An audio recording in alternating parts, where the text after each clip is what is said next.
Hello बच्चों, क्या हाल चाल। तो बेटा कैसे हैं आप सब। आई होप सब बहुत अच्छे होंगे और अच्छे से पढ़ाई भी कर रहे होंगे और सबने लास्ट लेक्चर भी अच्छे से देखा होगा। ठीक है, तो हमने लास्ट लेक्चर में क्या किया था एक बार देख लेते हैं। हमने लास्ट लेक्चर में किया था बेटा कि गैस्ट्रुलेशन कैसे होती है, कि मीन्स जो 3 जर्म लेयर्स हैं वो कैसे बनती है। सबको क्लियर हो गई थी ये बात। ठीक है, 3 जर्म लेयर कैसे बनती है और मैंने आपको बोला था कि सब बताएंगे। पहले कौन सी बनती है, फिर सेकंड नंबर पे, थर्ड नंबर पे। तो हमने किया था सबसे पहले बनेगी बेटा एंडोडम, देन मीजोडम, उसके बाद हो जाएगी एक्टोडम। हमने किया उसके बाद हमने किया था कि प्लेसेंटा की फॉर्मेशन कैसे होती है, कि जो फीटस है उसकी जो ट्रोफोब्लास्ट है वो क्या करती है, फिंगर लाइक प्रोजेक्शंस बनाती है, जिसे कहा जाता है कोरियोनिक विलाई। जिसे क्या कहा जाता है, कोरियोनिक विलाई कहा जाता है। ठीक है, अब ये कोरियोनिक विलाई जो है वो मदर जो मैटरनल टिश्यू है उसके साथ इंटरडिजिटेट करती है और उस मैटरनल टिश्यू को मीन्स उस यूट्रस की लाइनिंग को कहा जाता है decidua basalis. Means chorionic villi plus decidua basalis दोनों मिलकर क्या बनाती है, प्लेसेंटा। और इस प्लेसेंटा को एम्ब्रियो से ज्वाइन करने का काम कौन करता है, अम्बलाइकल कोड, जहां पर आपको देखने को मिलती है 3 वेसल्स, 2 अम्बलाइकल आर्टरी होती है बेटा और 1 अम्बलाइकल वेन होती है। तो हम कर चुके थे। तो इतना सब कुछ हम कर चुके हैं। आपको मैंने एनसीईआरटी भी बता दी थी, आपको कुछ क्वेश्चंस दिए थे जो आपका होमवर्क था। तो पहले होमवर्क देखते हैं और फिर आज का लेक्चर स्टार्ट करेंगे। ठीक है, चलो। तो बेटा हमारा फर्स्ट क्वेश्चन था इसके अंदर, hormone secreted by the placenta to maintain pregnancy. कौन से हार्मोन्स जो हैं वो प्लेसेंटा सिक्रीट करता है, याद देखना है यहाँ पर। Hormone secreted by the placenta, placenta कौन से सबसे पहली बात हो, प्लेसेंटा जो है कौन से हार्मोन सिक्रीट करता है, एचसीजी करता है, एचपीएल करता है, प्रोजेस्टेरोन करता है और एस्ट्रोजन करता है। अब देखो इन 4 में से कौन सा ऑप्शन ठीक आता है। अगर तुम फर्स्ट में देखोगे तो यहाँ प्रोलैक्टिन दे दिया तो ये यहीं पे रॉन्ग हो गया। ठीक, सेकंड देखोगे तो फिर यहाँ पे क्या दे दिया, रिलैक्सिन दे दिया, ऑक्सीटोक्सिन दे दिया, ये नहीं करता प्लेसेंटा रिलीज। चलो अब थर्ड पे आओ, एचसीजी करता है, एचपीएल करता है, प्रोजेस्टेरोन भी करता है, एस्ट्रोजन भी करता है। तो ये आपका करेक्ट आंसर। लास्ट में देखोगे बेटा तो ग्लूकोकोर्टिकोइड है, वो भी गलत हो जाएगा। तो ऑप्शन नंबर सी जो है वो हो जाएगा इसका करेक्ट आंसर। क्लियर है ये बात। चलो नेक्स्ट है the amnion of mammalian sorry the amnion of mammalian embryo is derived from। ये तो मैंने आपको बहुत अच्छे से बताया था। हमने 4 एक्स्ट्रा एम्ब्रियोनिक लेयर की थी। कौन सी होती है, 4 एक्स्ट्रा एम्ब्रियोनिक लेयर। फटाफट से कमेंट। ठीक है, 4 एक्स्ट्रा एम्ब्रियोनिक या फीटल लेयर्स जो हैं वो कौन सी होती हैं, आप मुझे कमेंट सेक्शन में जल्दी से बताएंगे। ठीक है, उससे पहले हम कर लेते हैं कि जो एमनियन, उनमें से एक तो हो गई एमनियन जिसके अंदर क्या होता है, एमनियोटिक फ्लूइड। उस एमनियोटिक फ्लूइड के अंदर क्या होता है, एम्ब्रियो, जिसे नॉर्मल लैंग्वेज में क्या बोला जाता है, वाटर बैग। आपने में भी सुना भी होगा कि जब डिलीवरी होने वाली होती है तो लोग कुछ कहते हैं ना कि वाटर बैग जो है उसमें लीकेज हो गई है। ठीक है, वही चीज होती है एमनियोटिक फ्लूइड। ठीक, so the amnion of mammalian embryo, embryo का एमनियन जो है कौन सी लेयर से ड्राइव होता था बेटा, एमनियन का आप याद रखेंगे, एक तो होती है उसके अंदर मीजोडम और दूसरी कौन सी होती है, एक्टोडम। ठीक है, कोरियन और एमनियन दोनों ही किससे ड्राइव होते हैं, एक्टोडम प्लस मीजोडम से। ये क्या है, एक्स्ट्रा एम्ब्रियोनिक वाली है ये। ठीक है, सो आंसर हो जाएगा आपका इसमें correct option number A, that is ectoderm and mesoderm. Clear. Next question में थोड़ी मिस्टेक थी, मैंने अभी देखा। इसके अंदर एक और ऑप्शन ऐड करना था बेटा, option number D, that is HPL, human placental lactogen. ठीक है, so which of the following hormones are secreted in women only during pregnancy. सिर्फ प्रेगनेंसी के टाइम पर ही सिक्रीट होते हैं, वैसे सिक्रीट नहीं होते। तो देखो रिलैक्सिन सिर्फ कब सिक्रीट होगा बेटा, प्रेगनेंसी के टाइम पे ही होगा। और कौन सिक्रीट करता है, ओवरी, क्या कहो, कॉर्पस ल्यूटियम। ठीक, ऐसे ही HCG है और HPL है। ठीक, ऑक्सीटोसिन जो है, ठीक है, ऑक्सीटोसिन भी होगा।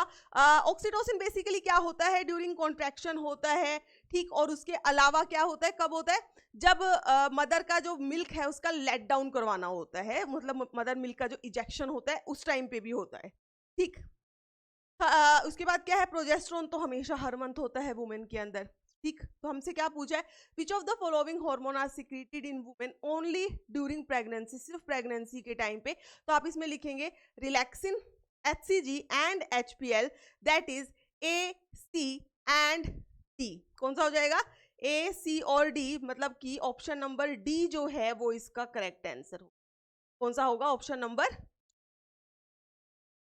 Next, which of the following secret the hormone relaxin during the later phase of pregnancy. तो अभी आपको बताया या तो ओवरी होगा, ओवरी, अगर ओवरी आ जाएगा तो ओवरी लिख देना, नहीं तो क्योंकि आपकी बुक में ओवरी लिखा हुआ है और ओवरी में भी कहां से होता है? कॉर्पस लूटियम से होता है, जो कि इसके अंदर होगा answer. That is option number D. I hope clear है सबको ये बात. ठीक है, चलो आज हम अपना नेक्स्ट जो टॉपिक है वो स्टार्ट करते हैं, जो कि है हमारा, हमने क्या किया था बेटा? 3 जर्म लेयर्स बना ली थी. अब हम देखेंगे कि एम्ब्रियो जो है मंथ वाइज उसके अंदर कौन से डेवलपमेंटल चेंजेस देखने को मिलती हैं. सो फर्स्ट टॉपिक आज का हमारा है डेवलपमेंटल चेंजेस इन एम्ब्रियो. ठीक है, तो आप हेडिंग क्या लिखेंगे इसमें? So the heading will be important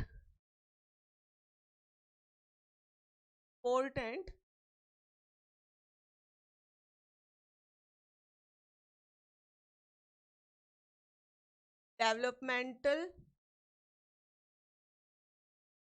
changes in human embryo. Human embryo में आपको कौन से इंपॉर्टेंट डेवलपमेंटल चेंजेस देखने को मिलते हैं जो आपको पता होने चाहिए. तो सबसे पहले हम लिख देते हैं वीक 1.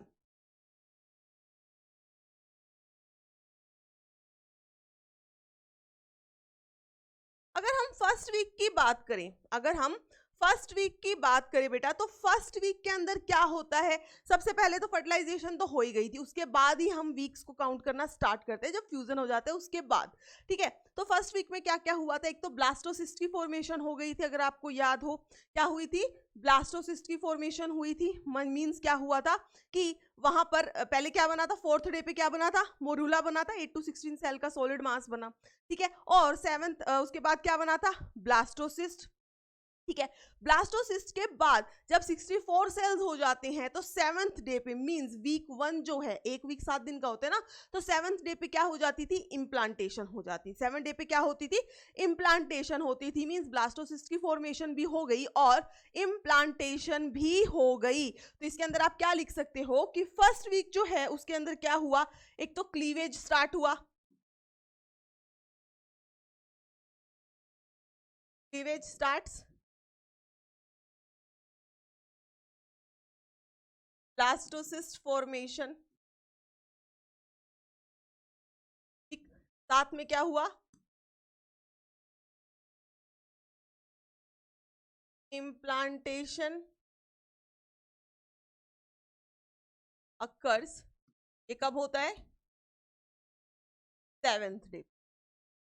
कब होता था? 7th डे पे होता था. इतनी बात तो सबको क्लियर है, इसमें कोई डाउट नहीं होना चाहिए, ये हम कर चुके हैं सब. वीक 1 पे क्या हुआ था बेटा? क्लीवेज स्टार्ट हो गई थी, मतलब माइटोटिक डिवीजन स्टार्ट हुई थी, फिर उससे ब्लास्टोसिस्ट फॉर्मेशन हुई थी. और अगर आपको याद हो तो हमने लिखा था ब्लास्टोसिस्ट फॉर्मेशन मेनली कब हो जाती है? 4th day. याद आ रहा है? जब वो यूट्रस के अंदर आ गया था 4th डे. ठीक है, उसके बाद हुई क्या? हुई इम्प्लांटेशन हुई. उसके बाद क्या होती है बेटा? इम्प्लांटेशन होती है. नेक्स्ट वीक 1 हो गया. उसके बाद लिखो आप वीक 2. अगर आप वीक 2 की बात करोगे तो वीक 2 मतलब कि 15 दिन हो गए हैं, और 15 दिन में हमने क्या किया था? गैस्ट्रुलेशन होती है. मींस जो पहली 3 जर्म लेयर्स होती हैं, 3 प्राइमरी जर्म लेयर्स जो हैं वो बन जाती हैं. ठीक है, तो सेकेंड वीक के एंड पर कह लो या 15 दिन पे कह लो, गैस्ट्रुलेशन होती है. Means primary 3 germ layers are formed. क्या लिखोगे आप? Primary 3 germ layers. यूं लिखा 3 primary germ layers develop. 3 primary germ layers develop. की बात क्लियर है? 1 वीक हो गया, 2nd वीक हो गया. अब हम बात करते हैं फर्स्ट मंथ की. ठीक है, अब हम बात करते हैं फर्स्ट मंथ, या यूं कह लो वीक 4, या वीक 4 कहोगे या यूं बोलोगे at the end of the first month. Week 4 या at the end of the first month आपको उस एम्ब्रियो, अभी तक क्या चल रहा है, एम्ब्रियो कब तक रहेगा, 8 वीक तक, जब तक 2 महीने पूरे नहीं हो जाते हम उसे एम्ब्रियो कहने वाले हैं, ठीक है। तो अब उस एम्ब्रियो में क्या होगा, जब 4 हफ्ते हो गए हैं, 1 महीना हो गया है, तब एम्ब्रियो में क्या होगा बेटा, एम्ब्रियो के अंदर पहली बार जो है हार्ट साउंड सुनाई देने वाली है, ठीक है। 1 महीने का जब एम्ब्रियो हो जाता है, 1 मंथ का, 4 वीक्स का, तो उसके अंदर पहली बार हार्ट बीट सुनाई देती है, हार्ट साउंड सुनाई देती है। और ये फर्स्ट एक ऐसा वो होता है कि अगर डॉक्टर को पता लगाना है कि बच्चे की ग्रोथ सही है, तो वो स्टेथोस्कोप से चेक करेगा, मदर के ऊपर से ही, एब्डोमेन से ही, वहां से चेक करेगा कि क्या उसे जो एम्ब्रियो है उसकी हार्ट साउंड सुनाई दे रही है, ठीक है। So the first sign of the developing embryo is the heart sound determined by stethoscope, जो आप डॉक्टर बनने के बाद लगाओगे ना गले में, वो स्टेथोस्कोप, ठीक है। तो हम लिखते हैं अब इसके बाद week 4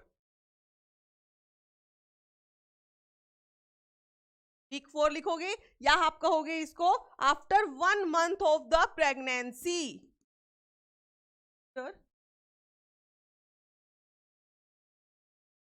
1 month of, after 1 month of pregnancy आपको क्या साइन देखने को मिलेंगे बेटा, हार्ट साउंड सुनाई देगी, मींस कि जो एम्ब्रियो है उसके अंदर हार्ट की डेवलपमेंट हो गई है, एम्ब्रियो का जो हार्ट है it has been formed, embryo heart is formed, embryo का जो हार्ट है वो बन चुका है, ठीक है। और it is the first developing sign of an embryo, एक एम्ब्रियो का जो पहला डेवलपिंग साइन, इस पे क्वेश्चन आता है, ठीक है, कि भाई आपको कैसे पता लगेगा कि एम्ब्रियो की जो ग्रोथ है वो नॉर्मल हो रही है eight the end of first month, तो आप कैसे पता लगाओगे, तो आप क्या करोगे, स्टेथोस्कोप से एम्ब्रियो की हार्ट बीट को सुन लोगे, अगर हार्ट बीट प्रॉपर आ रही है मींस द डेवलपमेंट जो है एम्ब्रियो की वो क्या है, नॉर्मल है, नॉर्मल हो रही है, और यही किया जाता है, ठीक है, यही किया जाता है। So the first sign of,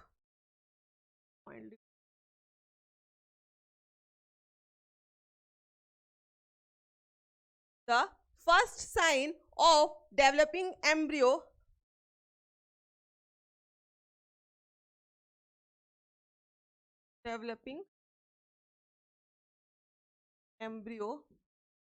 is noticed by noticed by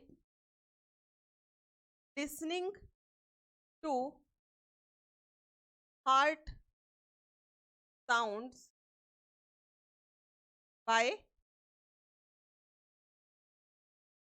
stethoscope, ठीक है बेटा। तो हमने क्या लिखा, the first sign of the developing embryo is noticed by listening the heart sound by an instrument, उस इंस्ट्रूमेंट का क्या नाम है, स्टेथोस्कोप। क्लियर बेटा, वीक 1 में क्लीवेज हुई, ब्लास्टोसिस्ट फॉर्मेशन हुई, इम्प्लांटेशन हुई, वीक 2 के अंदर जो है 3 प्राइमरी जर्म लेयर बन गई, that is endoderm, mesoderm and ectoderm. और वीक 4 के अंदर means after 1 month of pregnancy जो बच्चे का हार्ट है वो डेवलप कर चुका है, और आपको पहली बार हार्ट साउंड सुनाई देती है with the help of an instrument that is called as the stethoscope, जिसको हम क्या कहते हैं, स्टेथोस्कोप, ठीक है। अब हमने 1 मंथ कर दिया, अब हम देखते हैं कि भाई 1 महीना और निकाल दो, ठीक है। By the end of the second week, sorry, by the end of the second month of pregnancy, आप यूं कह रहे हो कि 2 महीने हो चुके हैं, 8 वीक हो चुके हैं, देखो अब 8 वीक हो गए, और मैंने बोल दिया एंड ऑफ 8 वीक्स, है ना, and of second month, means अब जो है वो एम्ब्रियो को आप क्या बोलना शुरू कर दोगे, फीटस, एम्ब्रियो को अब आप क्या बोलोगे, अब सेकेंड मंथ के एंड से लेकर जब तक उसका बर्थ नहीं हो जाता तब तक आप उसे बोलेंगे फीटस। क्लियर है, बुक के अंदर ऐसे लिखा हुआ है, कंफ्यूज नहीं होना बच्चे, कंफ्यूज, मैम एम्ब्रियो कब बोला था, फीटस, हमने लास्ट लेक्चर में अच्छे से क्लियर की थी ये बात, ठीक है। तो वीक 4 हो गया, अब लिखो इसमें bye the end of,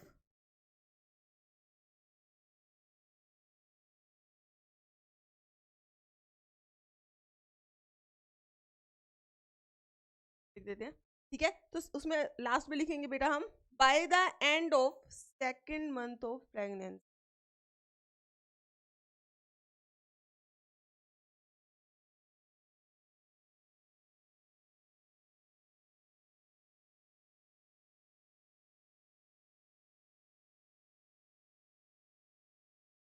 bye the end of second month of pregnancy 8 week.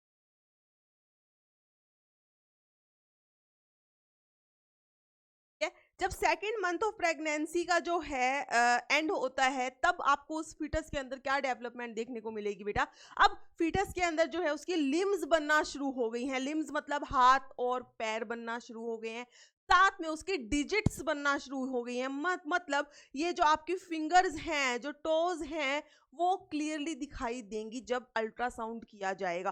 तुम सोचो ना कैसे दिखती है जब मदर का अल्ट्रासाउंड होता है, तब उसके अंदर हमें ये दिखता है कि हाँ भाई अगर ये चीज बन गई है, तो डॉक्टर पता लगा लेता है कि देखो इतनी डेवलपमेंट हुई है, इसका मतलब इसका सेकंड मंथ चल रहा है, डॉक्टर उससे पता लगा लेता है। ठीक है, so by the end of second month of pregnancy, और you can say 8 week, foetus की जो लिम्स हैं और जो डिजिट्स हैं वो डेवलप हो गई हैं। लिम्स एंड डिजिट्स जो है बेटा वो डेवलप हो गई है। मतलब आप क्या लिखोगे?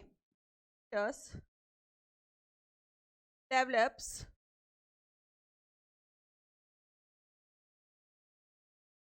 limbs and digits। समझ आ गए? डिजिट्स क्या होते हैं? उंगली वगैरह होती है ना आपकी, कहते हैं। ठीक है, तो by the end of second month of pregnancy foetus ने डेवलप कर ली है लिम्स को और डिजिट्स को। आई होप सबको क्लियर है इतनी बात बेटा। ठीक है, हमने फर्स्ट वीक से स्टार्ट किया, फर्स्ट के बाद हमने सेकंड वीक किया, फिर हमने 1 मंथ कंप्लीट कर दिया, दैट इज 4 वीक। उसके बाद हमने सेकंड मंथ भी कंप्लीट कर दिया है, दैट इज 8 वीक। अब हम बात करते हैं कि फर्स्ट ट्राइमेस्टर कंप्लीट हो गया, मींस पहले 3 महीने। प्रेगनेंसी जो है वो 9 मंथ्स की होती है। ठीक है, उस 9 मंथ्स को आप 3 ट्राइमेस्टर के अंदर डिवाइड करते हैं। First 3 month is first trimester, उसके बाद जो 3 महीने हैं वो सेकेंड ट्राइमेस्टर, और जो लास्ट के 3 मंथ्स है बेटा उसको बोला जाता है थर्ड ट्राइमेस्टर। आपने सुना होगा कई बार वुमेन्स को बोला जाता है कि she is in first trimester और she is in second, she is third trimester. तो ये मतलब होता है उस 9 मंथ को 3 ट्राइमेस्टर्स के अंदर डिवाइड किया होता है। अब हम करते हैं कि भाई अगर सेकेंड वीक मंथ कर लिया हमने, हम कहते हैं अब थर्ड मंथ भी कंप्लीट हो गया, मींस फर्स्ट ट्राइमेस्टर कंप्लीट हो गया। जैसे ही फर्स्ट ट्राइमेस्टर कंप्लीट होता है तो बहुत सारे जो ऑर्गन्स हैं बेबी के वो बन गए होते हैं। तो हम क्या लिखेंगे बेटा? Bye the end of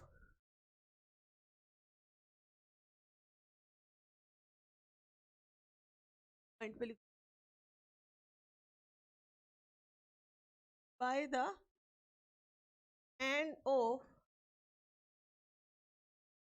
12 weeks, or you can say first trimester. समझ आई ये बात? 12 वीक समझ आ गई बेटा? 2 महीने का मतलब था, 2 महीने का मतलब क्या था? 8 वीक्स था। एक और महीना ऐड करना हो तो 4 हफ्ते ऐड कर दो, 12 हफ्ते हो गए। तो 12 हफ्ते का मतलब होता है 3 महीने। 3 महीने एंड हो चुके हैं, यहाँ पर बेबी के most of the organs develop हो चुके हैं। वेरी इंपॉर्टेंट, इस पर क्वेश्चन आता है, आया हुआ है, very important. Most of the organs of the foetus are developed. ठीक है, लिम्स पूरी अच्छे से डेवलप हो गई हैं। एक्सटर्नल जेनाइटल ऑर्गन्स जो हैं बेबी के वो भी डेवलप हो गए हैं। ठीक है, तो आप इसमें क्या लिखोगे? Most of the organs, most of the organs जो हैं डेवलप हो गए।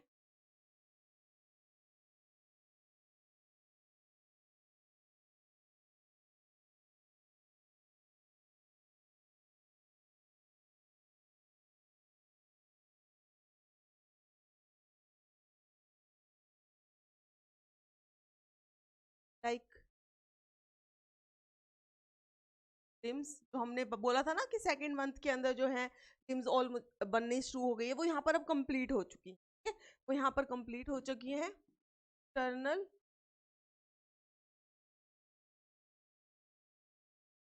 नाइटल ऑर्गन, ये सब बन गए हैं। ठीक है, so by the end of the 12 week और the first trimester most of the organ system develop like limbs, external genital organ, ये सब जो है बेटा बन चुके हैं। अब हम बात करते हैं 5th मंथ की। मंथ हो गए थे ना, अब हम बात करते हैं month of pregnancy. 5th month of pregnancy पे जो है फीटस की मूवमेंट जो है वो फील होती है। 5th मंथ ऑफ जो प्रेगनेंसी होता है उसमें जो फीटस है उसकी मूवमेंट मदर को भी फील होने लग जाती है। मीन्स मदर को पता लगता है कि अब जो बेबी है वो वोम के अंदर मूवमेंट कर रहा है, अपने हाथ पैर जो है वो चला रहा है। कब उसको मदर को फील होने लगती है बेटा? By fifth month of the pregnancy. By fifth month of the pregnancy, very important point. ठीक है, तो फर्स्ट जो बेबी की मूवमेंट है, फर्स्ट जो फीटस की मूवमेंट है वो होती है यहाँ पर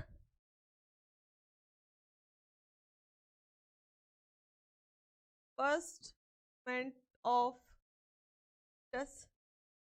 ठीक है, एक तो क्या होती है, मूवमेंट ऑफ फीटस होती है, उसके बाद बेबी की बॉडी के ऊपर जो है बेटा हेयर्स आ जाते हैं। बेबी जो है, फीटस जो है, उसकी बॉडी पर हेयर की भी डेवलपमेंट हो जाती है। कब? फिफ्थ मंथ में। कब होती है? फिफ्थ मंथ के अंदर होती है। तो फिफ्थ मंथ में क्या हुआ, एक पॉइंट हमने लिखा, there is first movement of the foetus, पहली बार जो है फीटस की मूवमेंट सुनाई दिखती है। And appearance of hair, appearance of hair on head, sorry, appearance of hair on head।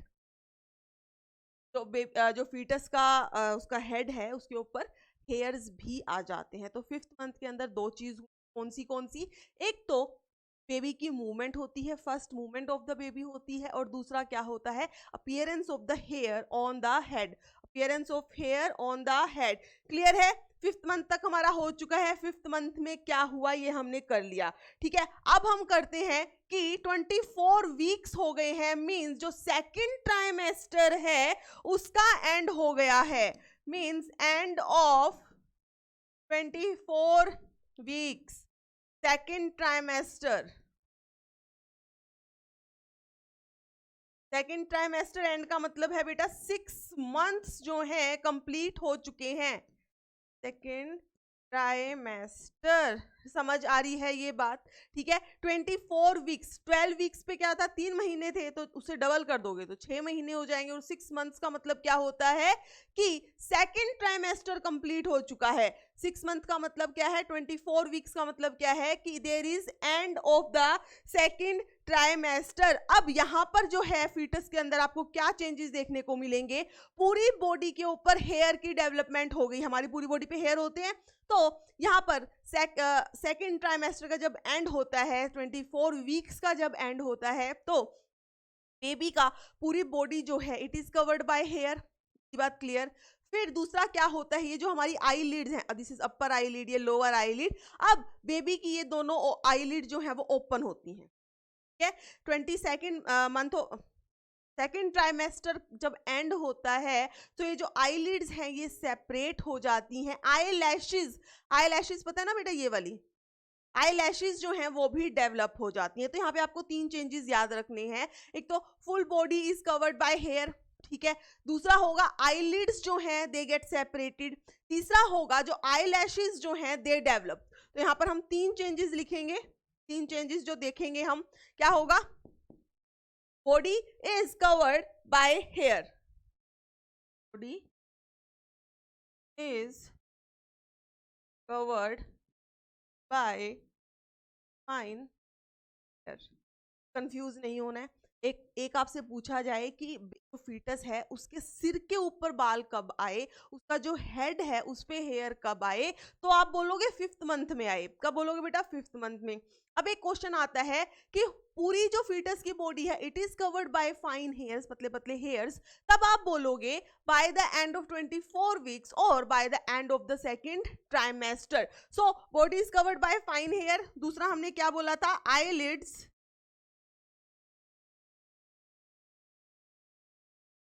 Separates, eyelid separate हो गई है, और आई लैशेज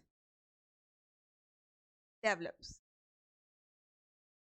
आई लैशेज बन जाती हैं, आईलिड सेपरेट हो जाती हैं, body is covered by the fine hair, और जो बॉडी है it is covered by fine hair.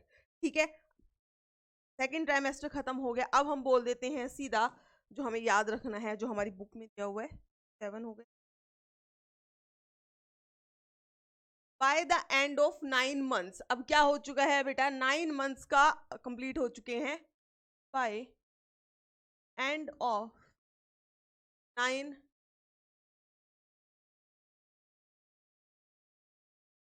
9 months,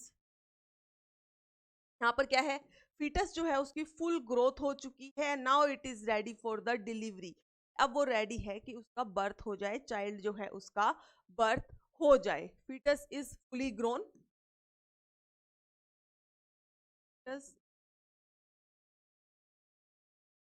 grown या डेवलप्ड कुछ भी कहते हो आप,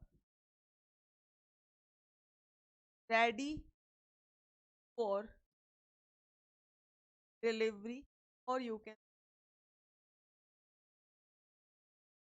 चाइल्ड बर्थ। ठीक है, आई होप ये सबको क्लियर हो गया होगा। एक बार फिर से देख लो बेटा, हमने क्या क्या किया, कौन से डेवलपमेंट चेंजेस जो हैं हमको एक ह्यूमन एम्ब्रियो में देखने मिलते हैं मंथ वाइज। हमने वीक 1 से स्टार्ट किया, वीक 2 तक हम ऑलरेडी कर चुके थे। वीक 4 में क्या हुआ, means by the end of the first month of the pregnancy embryo के अंदर जो है हार्ट डेवलप हो गया। ठीक है, और फर्स्ट टाइम अगर आपने देखना है कि एम्ब्रियो की जो ग्रोथ है वो सही हो रही है, so the first sign of the developing embryo is noticed by listening to the heart sound by stethoscope.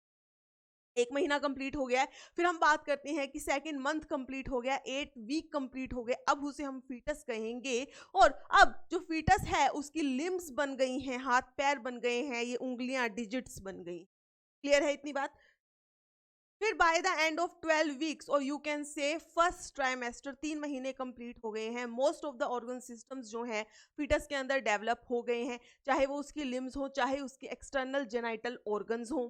ठीक, bye the end of the 5th month, या यूं कह लो 5th मंथ ऑफ प्रेगनेंसी में पहली बार मूवमेंट का पता लगता है। ठीक है, फर्स्ट मूवमेंट ऑफ फीटस होती है कब, 5th मंथ ऑफ प्रेगनेंसी में। साथ में there is appearance of hair on head, appearance of hair, सिर के ऊपर बाल कब आते हैं, 5वें महीने में आते हैं, सिंपल सी बात याद रखनी है। Now bye the end of the 24 weeks, so you can से द सेकेंड ट्राइमेस्टर, अब यहाँ क्या होगा, जो आपका बॉडी है, जो फीटस की बॉडी है, it is fully covered by the fine hairs, यहाँ पर पूरी बॉडी कवर है विद फाइन हेयर्स। ठीक है, जो आईलिड्स है दे गेट सेपरेटेड, और जो आई लैशेज हैं ये भी बन जाती हैं। अब क्या होगा, अब हमने किया कि भाई चलो 9 मंथ्स का ऐसे करते करते सारी डेवलपमेंट्स हो चुकी हैं, 9 मंथ का एंड हो गया है। Now the foetus is fully grown and is ready for the delivery, means for the child birth. तो अब हम स्टार्ट करते हैं child birth, that is parturition. तो नेक्स्ट टॉपिक रहेगा बेटा हमारा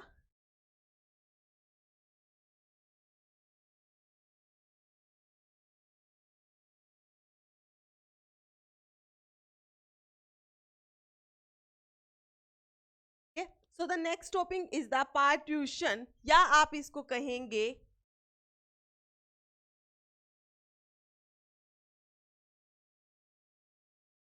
चाइल्ड बर्थ, पार्ट्यूशन, और you can say child birth. अब हमने करना है पार्ट्यूशन, या आप कहोगे इसको चाइल्ड बर्थ, मींस जो आपका बेबी पूरा का पूरा, जो फीटस पूरा का पूरा डेवलप हो चुका है, अब उसका होगा एक्सपल्शन। का क्या होगा, एक्सपल्शन, यूट्रस के से बाहर निकलना, यूट्रस से किसी को बाहर निकलना इज एक्सपल्शन। ठीक है, तो पार्ट्यूशन का मतलब क्या होता है, एक्सपल्शन ऑफ द फीटस या expulsion of the baby from the uterus. ठीक, क्लियर है इतनी बात? तो अगर हम पार्टीशन की डेफिनेशन लिखना चाहें, सबसे पहले तो आपको ये पता होना चाहिए कि एवरेज पार्ट्यूशन होगा कब। एवरेज जो ड्यूरेशन होती है प्रेगनेंसी की, average duration of pregnancy in humans, हमारे अंदर जो एवरेज ड्यूरेशन है प्रेगनेंसी की, that is 9 months 40 weeks. Average duration of pregnancy कितनी होती है बेटा, 9 मंथ्स, या आप कह सकते हो 40 वीक्स होती है। एवरेज ड्यूरेशन इज 9 मंथ और द 40 वीक, और इस पीरियड को, इस 9 मंथ के पीरियड को बोला जाता है जेस्टेशन पीरियड। ठीक है, इसे क्या बोला जाता है, जेस्टेशन पीरियड। तो जेस्टेशन पीरियड जो है वो कब तक होगा, फ्रॉम conception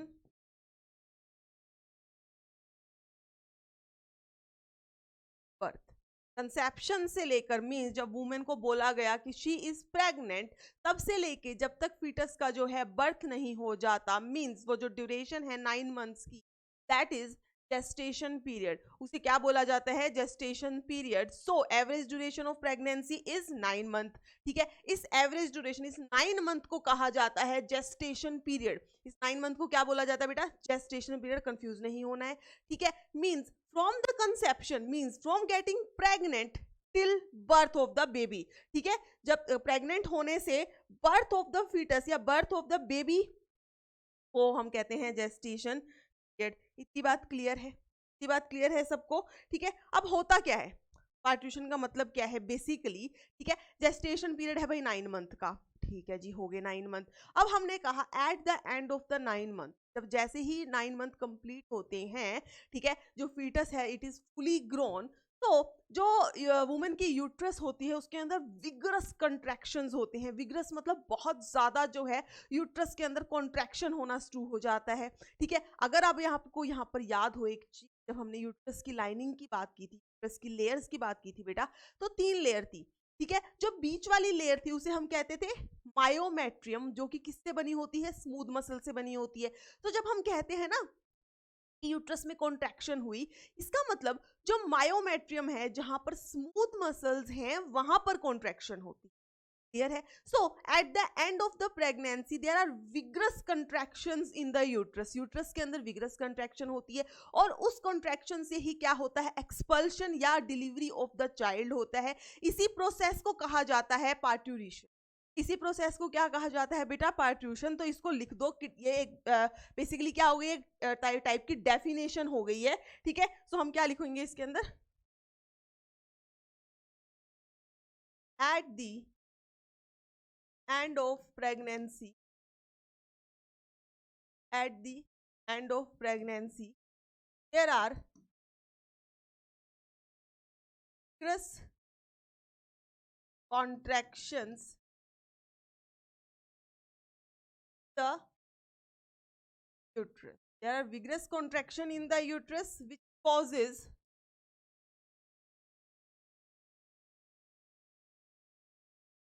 expulsion या यूं कह लो डिलीवरी ऑफ चाइल्ड। expulsion और delivery of child, this process is called as, ये जो प्रोसेस है एक्सपल्शन की, this process is called as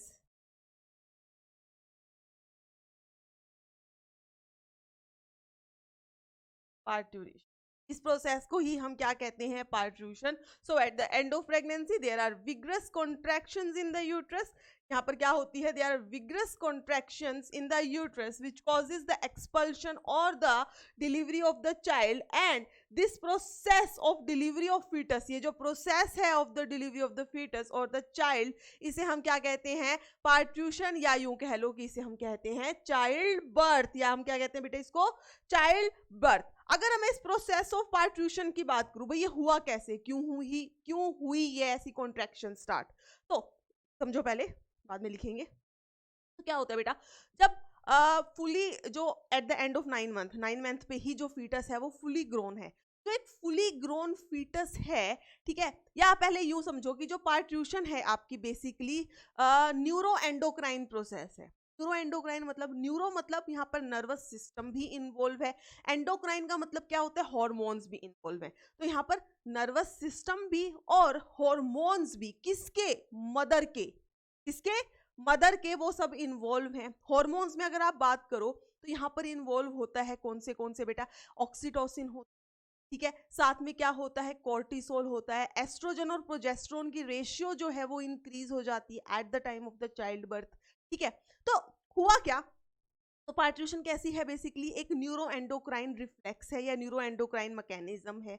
जैसे ही बेबी फुल ग्रोथ करता है, बेबी फुल ग्रोथ करता है तो वो स्ट्रेच करता है। ठीक है, वो स्ट्रेच करेगा। जैसे ही वो स्ट्रेच करता है तो यूट्रस की जो लाइनिंग होती है ना, मायोमेट्रियम, उसमें हल्की सी कॉन्ट्रैक्शन होती है। क्या होती है? हल्की, मैंने कहा क्या? हल्की कॉन्ट्रैक्शन होती है, जिसे कहा जाता है फीटल इजेक्शन रिफ्लेक्स। कहा जाएगा फीटल इजेक्शन रिफ्लेक्स समझना है फिर से। जैसे बच्चा पूरा ग्रो कर चुका है वैसे ही वो क्या करेगा, थोड़ा सा ऐसे कॉन्ट्रैक्ट वैसे करेगा, बाहर की तरफ प्रेशर लगाएगा, तो जो मायोमेट्रियम है यूट्रस की उसके अंदर कॉन्ट्रैक्शन होने वाली है। उसके अंदर कॉन्ट्रैक्शन होने को हम क्या कहते हैं, फीटल इजेक्शन रिफ्लेक्स। फीटस खुद कह रहा है कि मुझे दुनिया में आना है।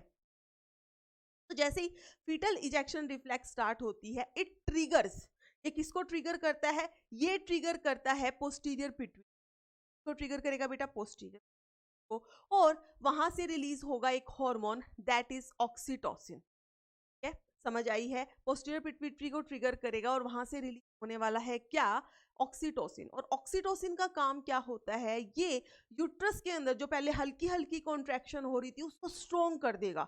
ठीक है, तो ऑक्सीटोसिन क्या करने वाला है, उस यूट्रस की लाइनिंग के अंदर और भी ज्यादा कॉन्ट्रैक्शन करेगा। अब समझना, अब जितनी ज्यादा कॉन्ट्रैक्शन होगी उतना ही ज्यादा ऑक्सीटोसिन रिलीज होगा, फिर ज्यादा ऑक्सीटोसिन रिलीज होगा तो ज्यादा कॉन्ट्रैक्शन होगी। इसे हम कहते हैं vigorous contraction of the uterus. और जैसे जैसे कॉन्ट्रैक्शंस जो है यूट्रस के अंदर इंक्रीज होती है, it leads to the child birth, means it leads to the expulsion of the child to the birth canal. ठीक है, एक्सपल्शन हो जाता है चाइल्ड का थ्रू द बर्थ कैनाल। अब बता दो बेटा फटाफट से, मैम ने आपको करवाया था कि बर्थ कैनाल जो है कौन से ऑर्गन्स या कौन सी डक्ट्स को मिलने से बनती है। बर्थ कैनाल क्या होती है बेटा, बिल्कुल साफ साफ हमने जब हमने फीमेल रिप्रोडक्टिव सिस्टम किया था तब मैंने आपको बताया था कि बर्थ कैनाल क्या होती है, वहीं से होगा बेबी का एक्सपल्शन, डिलीवरी वहीं से होने वाली है। तो आप मुझे बताएंगे कि बर्थ कैनाल क्या होती है। प्रोसेस आ गई समझ, पूरी प्रोसेस समझ है आ गई ना, बस इसी को अब लिख देते हैं।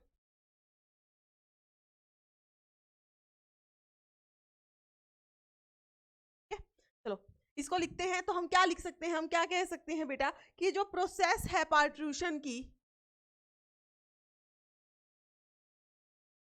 प्रोसेस ऑफ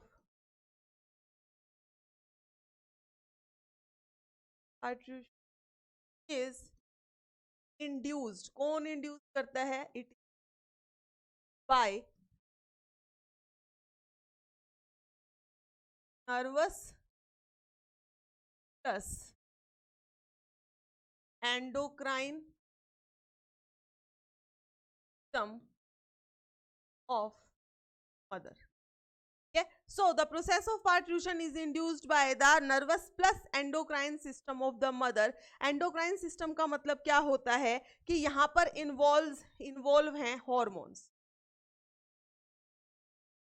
हार्मोन कौन से हो सकते हैं बेटा, यहाँ पर होता है कॉर्टिसोल, ठीक है, यहाँ होता है ऑक्सीटोसिन। ठीक है, तो कौन से हार्मोन इन्वॉल्व हो गए, कॉर्टिसोल हो गया, ऑक्सीटोसिन हो गया। ठीक है, और साथ में आप क्या लिख सकते हो, एक ये लिखो, ratio of oestrogen and progesterone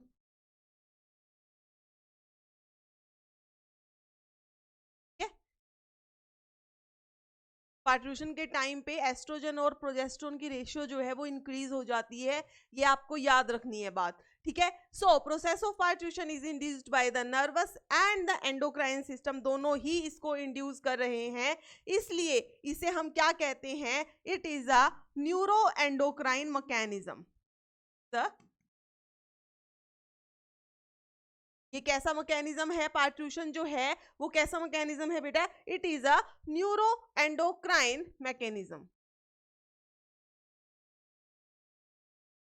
is a neuro endocrine mechanism. इतनी बात क्लियर है सबको, किसी को डाउट नहीं होना चाहिए। ठीक है, तो प्रोसेस ऑफ पार्ट्यूशन जो है it is induced by the nervous and the endocrine system of the mother. Hormones आप याद रखेंगे, cortisol, oxytocin, ratio of oestrogen progesterone भी इंक्रीज हो जाती है। ठीक है, तो इस पूरी प्रोसेस को बोला जाता है न्यूरो एंडोक्राइन मैकेनिज्म। क्या बोलेंगे, न्यूरो एंडोक्राइन मैकेनिज्म। अगर अब हम बात करें कि ये इनिशिएट कहां से होता है, सो द सिस्टम ऑफ पार्ट्यूशन या जो प्रोसेस है पार्ट्यूशन की, it originated from the fully developed या फुली ग्रोन फीटस। देंगे इसको हम, तो इसमें हम क्या लिख सकते हैं, the signal for पार्ट्यूशन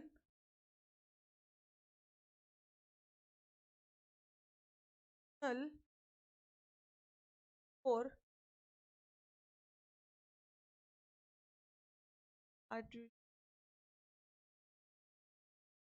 originates from the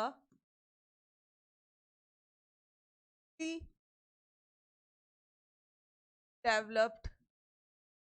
सबसे पहले पार्ट्यूशन के लिए जो सिग्नल है कि भाई अब मुझे पार्ट्यूशन, अब बच्चे को बाहर आना है, बच्चे की डिलीवरी होनी है, वो स्टार्ट ही कहां से होता है, from the fully developed foetus. कहां से स्टार्ट होता है बेटा, from the fully developed foetus and placenta. Placenta और फीटस जो है फुली डेवलप हो चुके हैं, देन दे स्टार्ट हल्का हल्का कॉन्ट्रैक्शन, जिसे हम क्या कहते हैं, फीटल इजेक्शन रिफ्लेक्स, जिसे हम क्या कहते हैं, फीटल इजेक्शन रिफ्लेक्स। तो बेसिकली इन्होंने क्या किया, दे इंड्यूस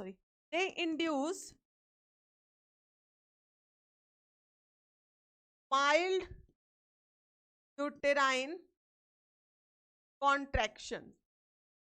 ये फुली इंड्यूस्ड फीटस और प्लेसेंटा है, दे इंड्यूस माइल्ड यूट्राइन कॉन्ट्रैक्शन, जिसे कहा जाता है, जिसे क्या कहा जाता है बेटा, जिसे कहा जाता है फीटल इजेक्शन रिफ्लेक्स। क्या कहा जाता है, फीटल इजेक्शन रिफ्लेक्स। और ये रिफ्लेक्स ही है जो ट्रिगर करवाती है रिलीज ऑफ ऑक्सीटोसिन। ये जो रिफ्लेक्स है यही क्या करवाती है, ट्रिगर करवाती है रिलीज ऑफ ऑक्सीटोसिन। तो भी लिखो, इट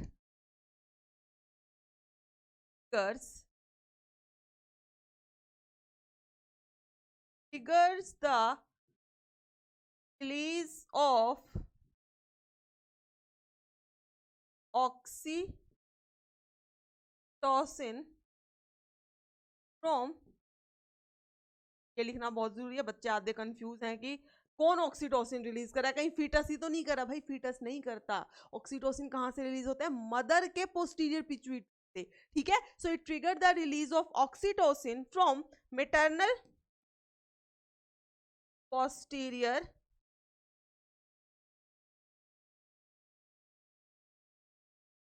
ग्लैंड। ठीक है, तो ये जो फीटल इजेक्शन रिफ्लेक्स है ये और ट्रिगर करता है पोस्टीरियर पिट्यूटरी ग्लैंड को कि अब तुम भी ऑक्सीटोसिन रिलीज करो। क्या करो, तुम भी ऑक्सीटोसिन रिलीज करो। इससे आगे करते हैं, अब ये जो ऑक्सीटोसिन, ये जो ऑक्सीटोसिन रिलीज हुआ है, ये क्या करवाता है, it causes the stronger contraction of, causes stronger contractions of myometrium. अभी मैंने क्यों लिखा मायोमेट्रियम, क्योंकि मायोमेट्रियम के पास है स्मूथ मसल्स की ही कॉन्ट्रैक्शन होगी। समझ आ रही है ना ये बात, तो ठीक है, causes stronger contraction of myometrium. Now this contraction again, this contraction causes further release of oxytocin,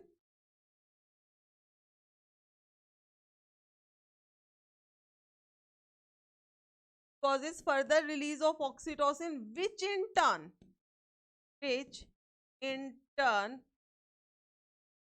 causes stronger and stronger contraction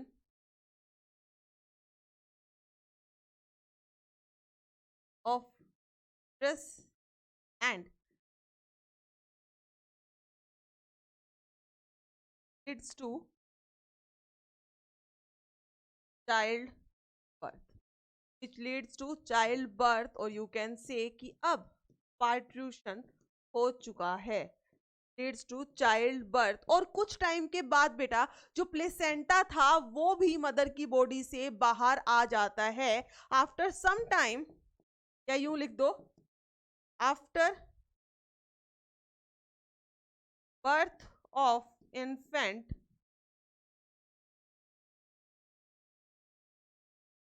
placenta is also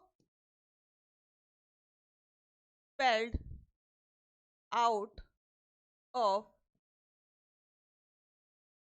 mother's body या mother's uterus.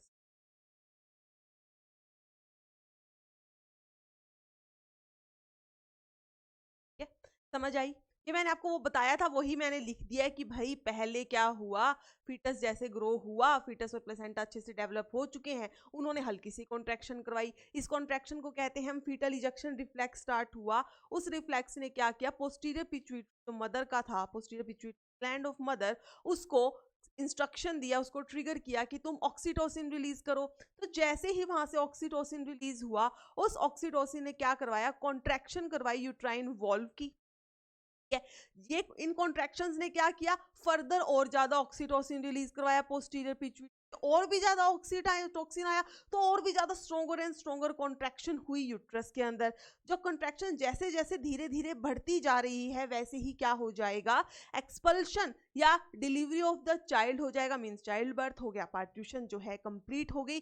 Just after the infant का जब birth हो जाता है, जो baby है उसका birth हुआ है, उसे हम इन्फेंट कहते हैं, कब बर्थ हुआ, वैसे ही जो प्लेसेंटा था वो भी मदर की यूट्रस से जो है वो एक्सपेल्ड आउट जो हो जाता है, बाहर आ जाता है। तो ये पूरी प्रोसेस थी किसकी, पार्ट्यूशन की। पार्ट्यूशन जो है अब हो चुका है। अब जो इन्फेंट हुआ है उसे क्या चाहिए बेटा, उसे चाहिए न्यूट्रिशन। ठीक है, उसे अपनी ग्रोथ के लिए, अपनी एक्टिविटीज के लिए उसे न्यूट्रिशन चाहिए। वो न्यूट्रिशन कौन प्रोवाइड करेगा, वो न्यूट्रिशन उसको मदर प्रोवाइड करेगी। कैसे, बाय मिल्क।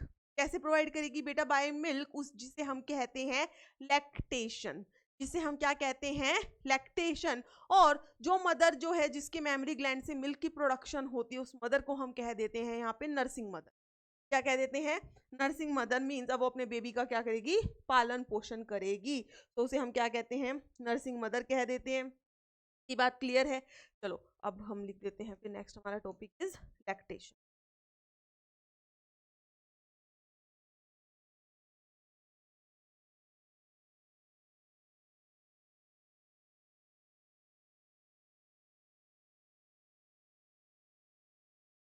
नेक्स्ट टॉपिक है बेटा लैक्टेशन। अब लैक्टेशन क्या होता है, lactation is basically the production of milk in the mammary gland of the mother. Lactation क्या है, मिल्क का प्रोडक्शन होना in the mammary gland of mother is lactation. इसी को हम क्या कहते हैं, लैक्टेशन। मिल्क बनेगा तभी उसका इजेक्शन होगा, सिंपल सी बात है। So what is lactation, the production of milk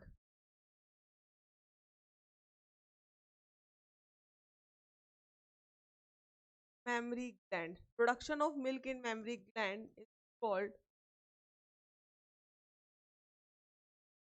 lactation.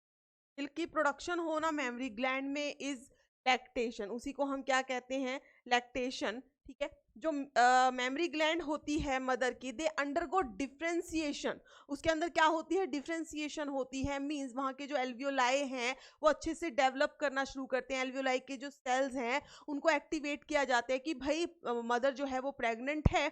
अब तुम्हें eight the end of the pregnancy, pregnancy में मदर मिल्क नहीं बनाती है, eight the end of pregnancy, और मोस्टली जो है मिल्क प्रोडक्शन कब होती है, आफ्टर द चाइल्ड बर्थ। ठीक है, उससे पहले जो मेमरी ग्लैंड्स हैं उनको प्रिपेयर किया जाता है, ये जिसे हम कहते हैं डिफरेंशिएशन। ठीक है, तो जो मेमरी ग्लैंड है उनकी डिफरेंशिएशन होती है during pregnancy by the hormones. अगर आपको याद हो, एक हार्मोन हमने लिखा था which is release by placenta, that is HPL, human placental lactogen. Lactogen word आ गया था बेटा। तो उसका काम क्या है, उसका काम है मेमरी ग्लैंड्स का डिफरेंशिएशन करवाना, मेमरी ग्लैंड्स का ग्रोथ करवाना इन द प्रेग्नेंट वुमेन। ठीक है, सो इसके अंदर हम क्या लिख सकते हैं कि जो मेमरी ग्लैंड्स होती हैं, the gland undergo differentiation, memory glands undergo differentiation during pregnancy. तो मेमोरी ग्लैंड है उनके अंदर क्या होती है बेटा, डिफ्रेंसिएशन होती है ड्यूरिंग प्रेगनेंसी। आप ब्रैकेट में ये लिख सकते हो, जो HCl है, it rates the growth of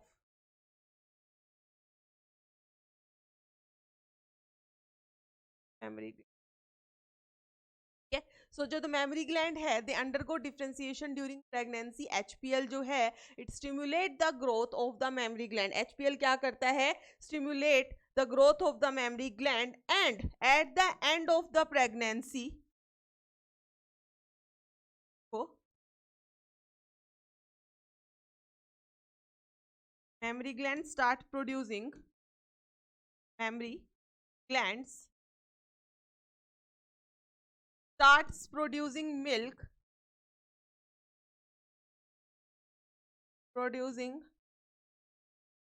at the end of the pregnancy,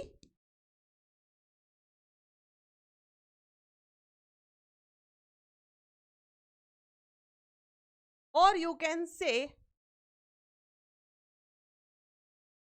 after the child birth. जैसे ही बच्चे का बर्थ होता है विदिन 24 आवर्स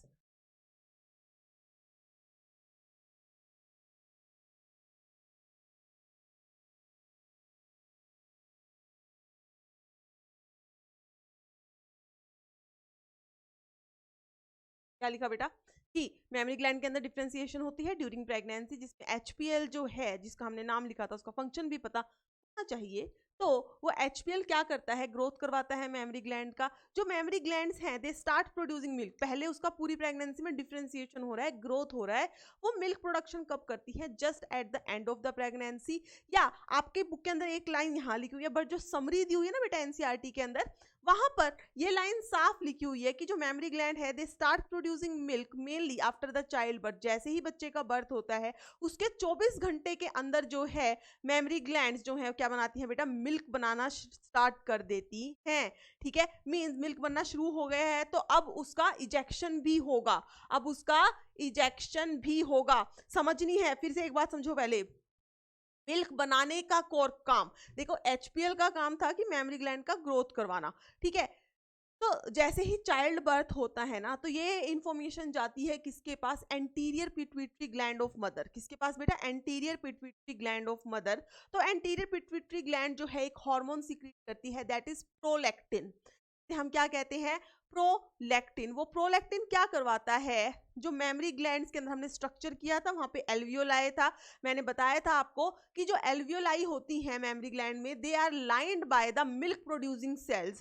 तो प्रोलैक्टिन हार्मोन आता है और उन एल्वियोलाइक सेल्स को कहता है कि तुम मिल्क बनाओ। तो प्रोलैक्टिन ने क्या करवाया बेटा, मिल्क का प्रोडक्शन करवाया।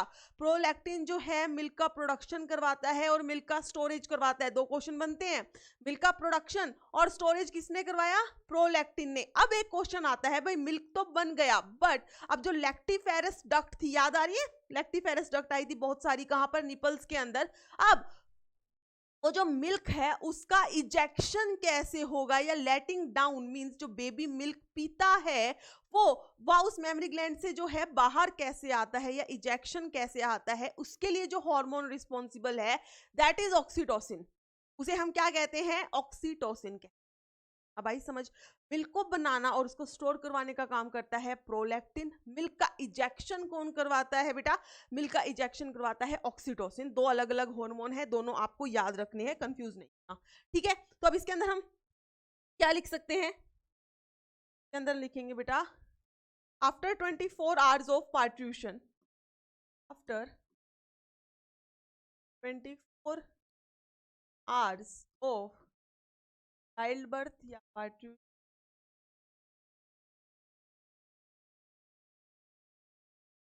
आफ्टर 24 आवर्स ऑफ पार्ट्यूशन जो एंटीरियर पिट्यूटरी ग्लैंड है, this is prolactin. Prolactin is produced by anterior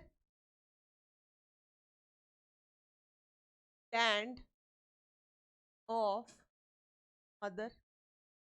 prolactin जो है it is produced by the anterior pituitary gland of mother. और ये प्रोलैक्टिन क्या करता है, it causes the secretion and storage, causes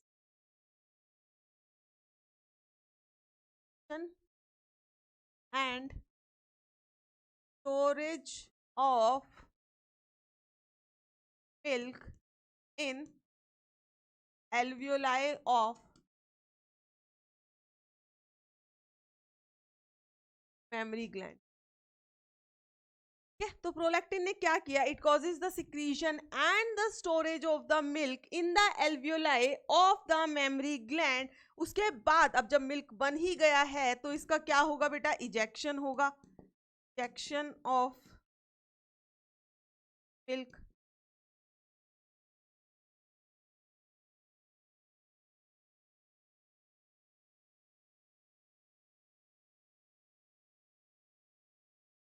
देखो समझो इस बात को, ये है प्रोलैक्टिन, प्रोलैक्टिन को प्रोड्यूस करता है एंटीरियर पिट्यूटरी, ये याद रखना है। ऑक्सीटोसिन जो इजेक्शन ऑफ मिल्क करवाता है उसको कौन प्रोड्यूस करता है, पोस्टीरियर पिट्यूटरी। कंफ्यूज नहीं हो जाना है, 11th में पढ़ा है ना हमने एंडोक्राइन सिस्टम के अंदर, ठीक है। So ejection of milk is caused by the hormone oxytocin. Ejection कौन करता है, ऑक्सीटोसिन। इस इजेक्शन को आप क्या लिख सकते हो, लेट डाउन, आपको लिखा हुआ मिल जाएगा लेट डाउन, मतलब मिल्क का जो है लेट डाउन होना, इजेक्शन होना, ठीक है। क्लियर है इतनी बात बेटा, कैसे हुआ, जैसे बेबी का बर्थ होता है एंटीरियर पिट्यूटरी प्रोलैक्टिन रिलीज करती है। प्रोलैक्टिन क्या करता है, प्रोलैक्टिन मिल्क का जो है सिक्रीशन और स्टोरेज करवाता है, और ऑक्सीटोसिन जो है उसका इजेक्शन करवाता है, ठीक है बात। चलो जी, अब एक वर्ड आता है कोलोस्ट्रम, एक वर्ड आता है colostrum. So what is colostrum, colostrum का मतलब होता है फर्स्ट मिल्क, या यूं फर्स्ट मिल्क तो नॉर्मली हम कह देते हैं, फर्स्ट मिल्क है, यूं कह लो जो मदर है 2 से 4 दिन के बीच में जो मिल्क सिक्रीट करती है, दैट इज कोलेस्ट्रम। और वो बहुत ही ज्यादा असेंशियल एंड न्यूट्रिशियस होता है फॉर द चाइल्ड, ठीक है, बहुत ज्यादा असेंशियल होता है, न्यूट्रिशियस होता है चाइल्ड के लिए, क्योंकि उसके अंदर जो है क्या होता है बेटा, एक तो ना उसके अंदर प्रेजेंट होती है एक एंटीबॉडी दैट इज IgA, ठीक है। सो आपको पता होना चाहिए विच एंटीबॉडी जो है it is present in the milk of the mother is IgA, ठीक है। तो सबसे पहले हम यहाँ, तो नेक्स्ट डेफिनेशन तो आप colostrum,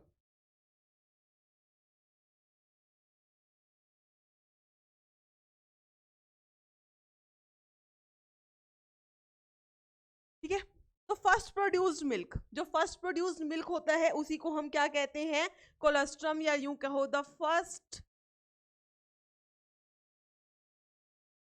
milk which comes out of mammary gland for 4 days। तो मिल्क 2 से 4 दिन तक मेमरी ग्लैंड से निकलकर आता है, इजेक्ट होता है, उसे हम क्या कहते हैं बेटा, कोलेस्ट्रम कहते हैं। अब इस कोलेस्ट्रम की अगर हम बात करें या नॉर्मल मिल्क की बात करें तो उसके अंदर क्या क्या प्रेजेंट होगा। सबसे पहली बात, it is yellowish in colour,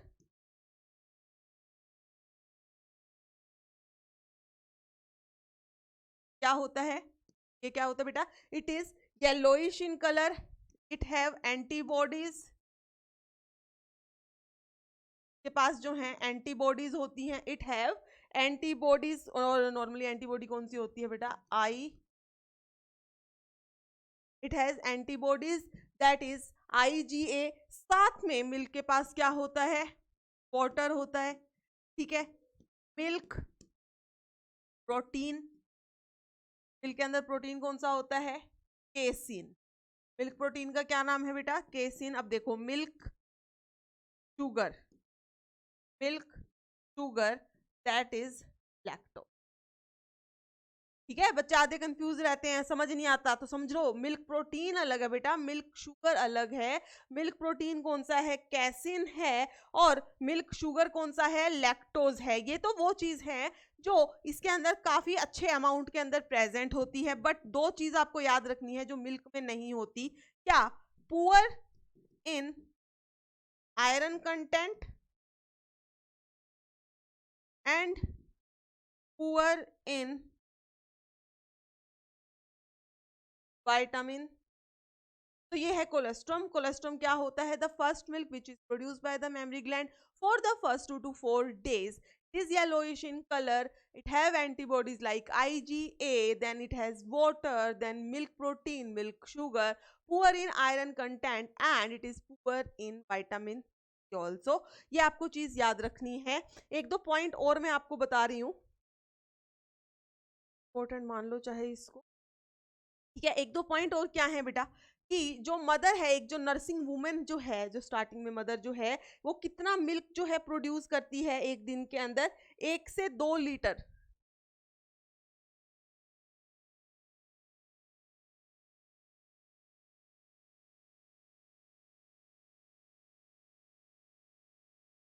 produces 1 to 2 litres of milk per day, ठीक है। एक पॉइंट लिख लो, antibody which can cross placenta, ठीक है। देखो हमने क्या बोला, मिल्क के अंदर कौन सी एंटीबॉडी प्रेजेंट है बेटा? IgA। मिल्क के अंदर कौन सी एंटीबॉडी प्रेजेंट है? IgA। ऐसे ही एक और एंटीबॉडी है जो प्लेसेंटा को भी से जो है प्लेसेंटा को बेसिकली क्रॉस कर सकती है, वो मदर से सीधा बेबी के अंदर आती है, फीटस के अंदर आती है, उसे हम कहते हैं IG, ठीक है। सो एक तो हो गया IgA। तो IgA और IgG दो ऐसी एंटीबॉडी हैं जो डायरेक्टली फीटस को, बच्चे को अपनी मदर से मिलती हैं। IgA कैसे मिलती है? मिल्क के थ्रू।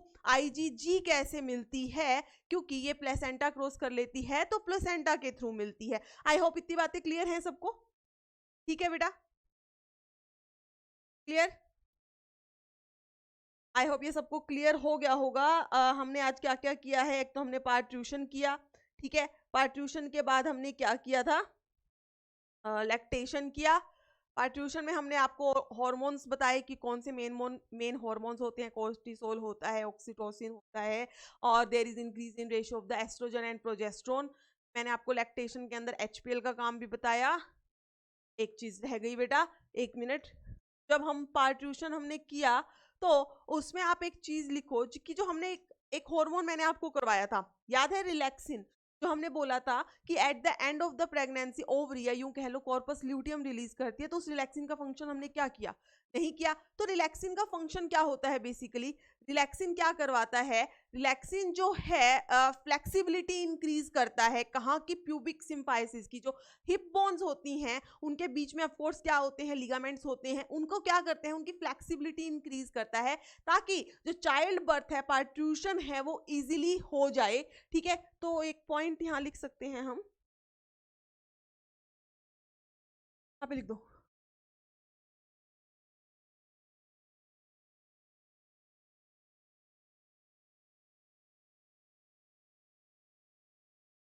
रिलैक्सिन क्या करता है बेटा? It in the flexibility of pubic symphysis. Means आप यूं कह लो हिप बोन्स के बीच का जो होता है ना, एक इस साइड से एक इस साइड से, तो उनके बीच का जो है उसकी फ्लेक्सिबिलिटी को इंक्रीज करती है, which helps in पार्ट्यूशन, helps in पार्ट्यूशन।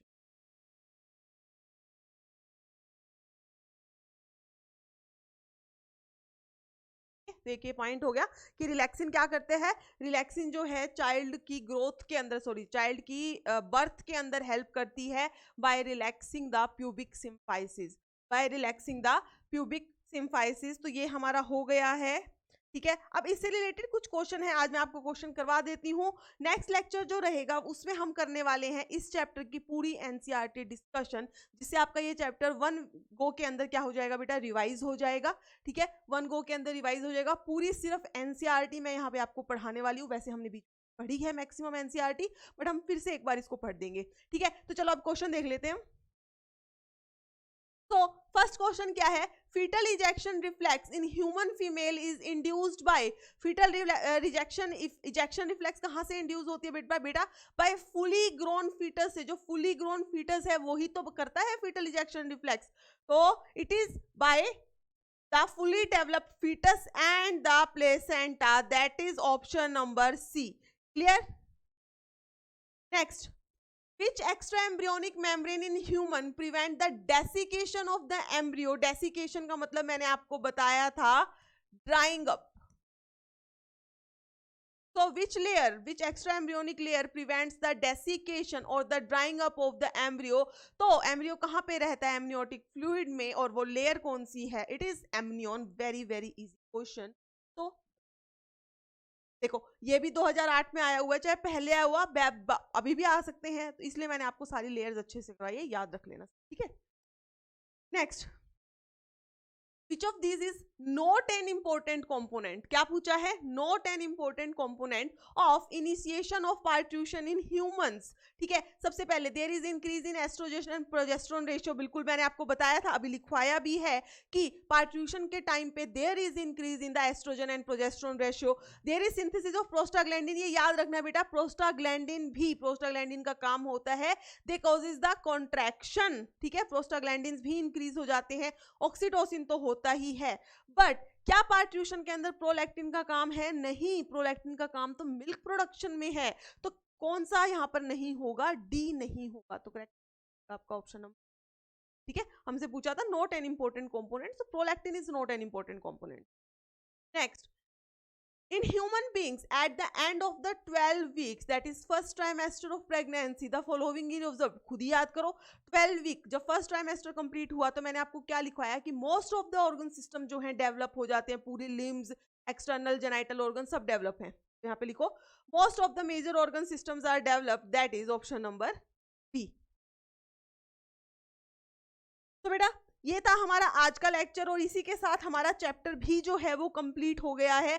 Next जो लेक्चर रहेगा उसमें हम क्या करेंगे, इस चैप्टर का पूरा एक वन गो के अंदर जो है एनसीईआरटी डिस्कशन करेंगे, मींस आपका पूरा एक बारी में क्या हो जाएगा, चैप्टर रिवाइज हो जाएगा, और फिर होगी हमारी इसके ऊपर मेंटी, ठीक है। तब तक आपको ये चैप्टर बहुत अच्छे से पढ़ना है, ठीक है। जितने भी क्वेश्चंस मैम ने करवाए हैं वो करने हैं। प्रैक्टिस शीट, बच्चों के अभी भी कमेंट आ रहे हैं ma'am practice sheet coming soon आ रहा है, बेटा डीपीपी पे कमिंग सून ही आएगा, फोन की स्क्रीन है, यहाँ लेक्चर होते हैं, लेक्चर नोट्स होते हैं, ऐसे होता है ना, बच्चों को पता ही नहीं चल रहा है लेक्चर कहाँ, वो कहाँ है डीपीपी। देखो बेटा एक ऑप्शन मिलेगा आपको लेक्चर, ठीक है, फिर होते हैं लेक्चर नोट्स, फिर होती है डीपीपी, ये इतना तो आप देख लेते हो, कंप्यूटर स्क्रीन पे ऐसे ही आता है लिखा हुआ, यहाँ आप देखते हो डीपीपी को क्लिक करोगे वहां आता है कमिंग सून, उसके साथ स्क्रीन को थोड़ा सा ऐसे स्लाइड डाउन करो, उसके साथ बेटा एक ऑप्शन होगा डीपीपी डाउनलोड, वहां से होंगी आपकी डीपीपी डाउनलोड, क्लियर है, ठीक है। तो के साथ हमारा ये लेक्चर खत्म होता है, अब हम मिलने वाले हैं नेक्स्ट लेक्चर में, तब तक के लिए थैंक यू एंड बाय।